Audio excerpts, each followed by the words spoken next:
तो चलो बेटे, आज इस वीडियो में ना हम प्रॉब्लम नंबर 14 को सॉल्व करने जा रहे हैं कैपेसिटर्स के ऊपर। बेटे, इस क्वेश्चन में क्या दिया गया है कि ये जो हमारे पास दो प्लेट्स थी ना, पहले बिल्कुल सीधी सीधी पड़ी हुई थी और इनके बीच कैपेसिटेंस जो आ रही थी अब साइलन नॉट ए बाई डी आ रही थी। मैंने बेटा कोई भी डाइलेक्ट्रिक नहीं बीच में डाला, आप समझ रहे हो ना। अभी इन्होंने क्या किया, एक प्लेट को जरा सा टिल्ट कर दे, जो ऊपर वाली प्लेट है ना इसको जरा सा टिल्ट कर दे जैसा आप देख पा रहे हो, और बोला ये जो एंगल थीटा लिया है it is very very small, बहुत ही ज्यादा छोटा है। बट बेटे ऐसा करने से होगा क्या, देखो बेटे, अब साइलन नॉट ए बाई डी तो वैसे मेरे पास कैपेसिटेंस आती, बट अगर आप देखो ना जैसे जैसे हम लेफ्ट से राइट पे जा रहे हैं दोनों प्लेट्स के बीच की दूरी, मेरी बात समझ रहे हैं ना, ये अपर प्लेट आ गई, ये लोअर प्लेट आ गई, अपर प्लेट आ गई, लोअर प्लेट आ गई, इनकी दूरियां बढ़ती जा रही हैं तो डी चेंज हो रहा है। तो पूछा गया, ये अनीता पॉइंट आ गया, ये बबीता पॉइंट आ गया, पूछा गया ए और बी में ना इक्विवेलेंट कैपेसिटेंस बताओ। तो चलो बेटे इसको ना टैकल करने का एक तरीका देखते हैं। बेटे मान लो यहां से मैं किसी एक्स दूरी पे आ रहा हूं, हाँ ये लेंथ ना एल दी हुई थी, रेक्टेंगुलर प्लेट्स हैं और ये जो पीछे वाली विड्थ है ये बी दी है। ये आपकी अंडरस्टैंडिंग के लिए मैंने इसको थोड़ा थ्री डिमेंशनल लुक देने की कोशिश की है।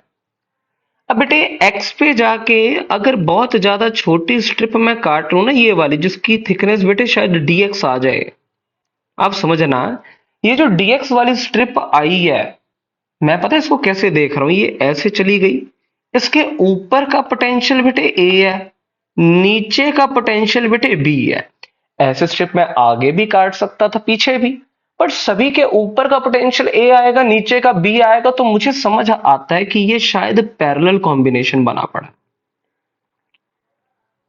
आई होप आपको ये बात समझ आती है बेटे। अब अगली बात समझना, ये वैसे तो अगर आप देखो, चलो इसका मैं रंग चेंज करता हूं, वैसे तो ये कुछ ऐसा होता केस, अगर आप ध्यान दो ना, यहां से आप एक्स आगे आए हो तो इस पार्ट की बहुत छोटी कैपेसिटेंस में लिखता अब साइलन नॉट, बेटे एरिया माइंड इट, इसके पीछे की विड्थ बी आ गई, इस प्लेट का एरिया देखूंगा ना ये बी डी एक्स आएगा। अब साइलन not A by D, D आता है डिस्टेंस बिटवीन टू प्लेट्स, तो देखो बेटे डी तो सीधा था ही, और अगर आप समझते हो theta is equals to arc length by radius, यानी कि मैं पता है क्या लिख रहा हूं, ये जो आया ना पार्ट, अगर इसको मैं थोड़ा जूम कर दूं ना, जूम ऐसे कर दूं, देखो देखो देखो, तो ये एंगल थीटा था, ये पार्ट जो मेरे पास आया है ये मेरे पास आर्क लेंथ आ गई। देखो यहां से यहां तक डी तो दिया ही हुआ, ये वाई लेंथ आ गई ना, इस वाई को शायद मैं एक्स थीटा लिखता, तो ये आएगा अब साइलन नॉट ए बाय डी की जगह D plus x theta. I hope बेटे आपको ये बात समझ आ रही है। मैं क्या करता हूं, इसको थोड़ा अच्छे फॉर्म में बनाते हैं, डीसी आ गया ना, अब साइलन not B by D common लो, शायद ये बचेगा one plus x theta by D. थोड़ा हायर लेवल मैथमेटिक्स यूज करके इसको मैं लिख लेता हूँ, देखो ये डी नहीं है ये बी आएगा, ऊपर गलती से बी बन गया, ये शायद मेरे हिसाब से बी चल रहा है, ये बी आता है, ये भी बी आता है, ये डी आ गया। यूजिंग हायर लेवल मैथमेटिक्स मैं इसको लिख रहा हूँ minus x theta by D. इसको आप कमेंट सेक्शन में बताओ मैंने क्यों लिखा है, इंटू डी एक्स लिखना था, ये इंटू डी एक्स आ गया।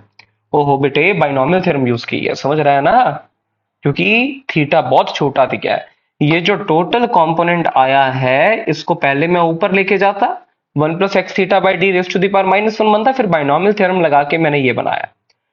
Integrating both sides within proper limits, बेटे लिमिट डलेगी एक्स की, एक्स शुरू कहां से होगा, यहां से जीरो से लेके कहां तक चलेगा, एल तक, ठीक है ना। ये आएगी आपके पास equivalent capacitance between A and B.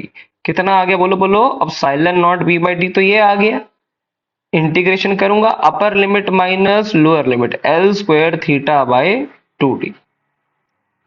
देखो क्या ये आंसर आ रहा है, देखो देखो ये आ गया, एल यहाँ पे आ गया, ये एल स्क्वायर थीटा बना, अगर कुछ मिसिंग होगा तो चेक कर लेना, ठीक है।